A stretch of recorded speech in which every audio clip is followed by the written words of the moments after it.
Joseph, you can't go to sleep feeling like this. I'm sorry for everything, and I know you need space, but I'm here for you. You don't need to feel so lost.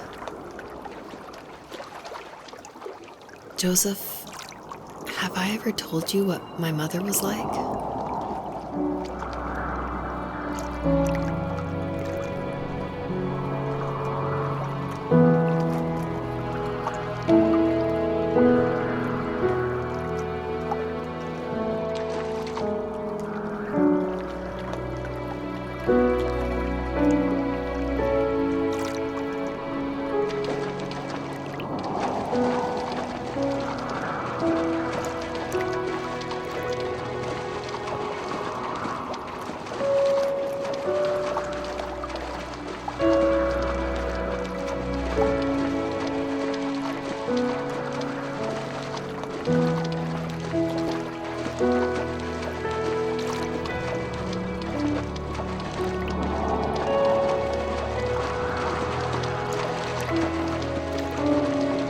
You know what it's like not to have a mom at home.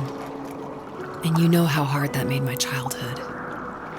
What helped me was watching the birds in the morning before the school bus came. I thought that my mother was one of those birds, and it made me want to be free like her. My mom taught me how to fold origami cranes while she was in the hospital. So I told myself I would fold one every day until I could fly myself.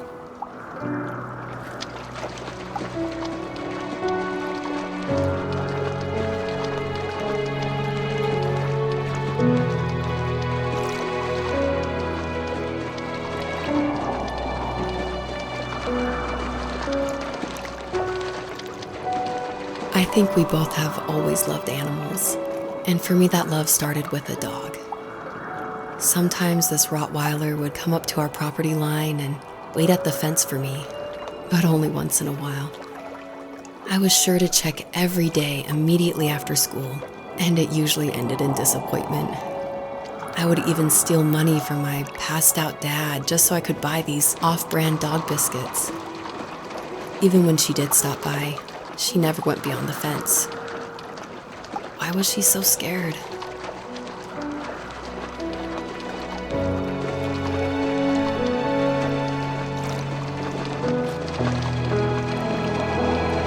I think my dad was the opposite of your dad in almost every way, except he was in the military as well. He coped with alcohol of every kind. The trailer started falling apart, he got angry, and I withdrew. More and more I became the weird, quiet kid who made lots of origami birds and carried dog biscuits around. I think we were pretty similar when it came to being the weird kids.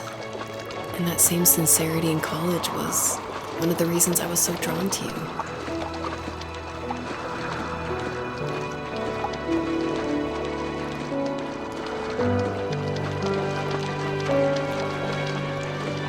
Life got worse and worse.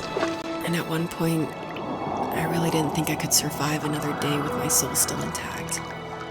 I had no real friends, let alone neighbors, since we lived in the middle of nowhere. I should have talked to my teacher, but I was scared what he would do if he found out.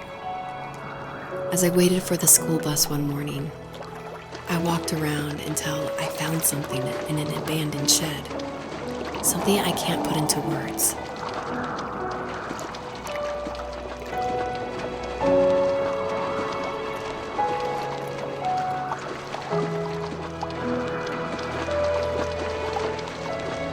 I summoned courage I didn't know I had, and I broke into my dad's room and found the key to the shed where he had locked my bike.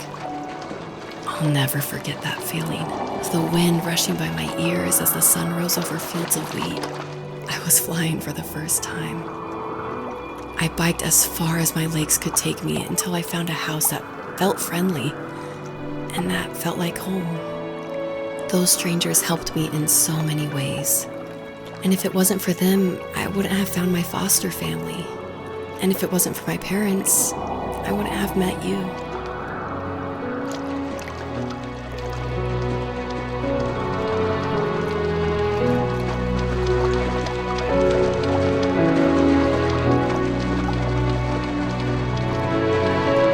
You have strength, Joseph, and you're not as alone as you think.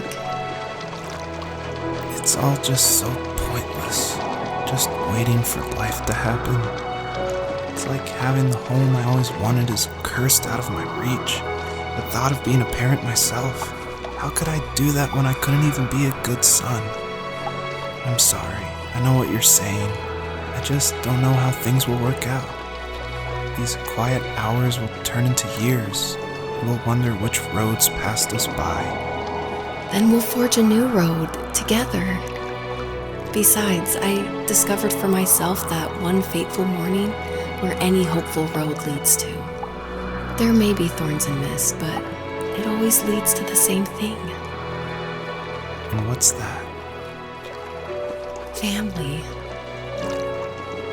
I'm so glad that you're part of my family, Rachel. And I'm glad you're part of mine.